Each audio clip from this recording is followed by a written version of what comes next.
নমস্কাৰ, মই তাপস বৈশ্য আৰু আপোনালোকে জানে যে মই আজি 8 দিন ধৰি বিহাৰত আছোঁ। গতিকে বিহাৰখন পাৰ হওঁতে মেক্সিমাম আৰু মোক 5 দিন সময় লাগিব আৰু মই আজি ৰাতিটো ইয়াতে থাকিম।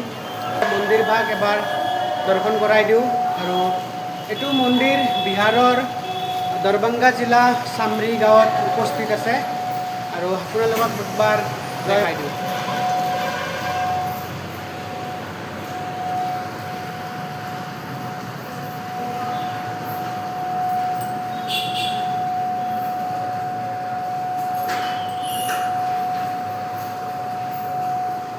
এইটো আমাৰ দুৰ্গা মা মন্দিৰ আৰু লগত হনুমানজী আছে। এইটো হ'ল হনুমানজী।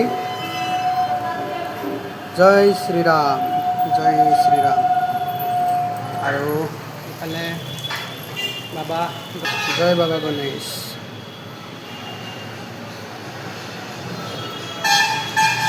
যদি ভিডিঅ'টো চাই ভাল লাগিল তেনেহ'লে কমেণ্টত জয় মা দুৰ্গা লিখিবলৈ নাপাহৰিব।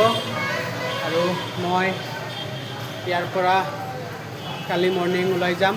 গতিকে মোৰ কাৰণে এবাৰ কমেণ্টত হৰ হৰ মহাদেৱ লিখিবলৈ নাপাহৰিব। জয় আই অসম, হৰ হৰ মহাদেৱ।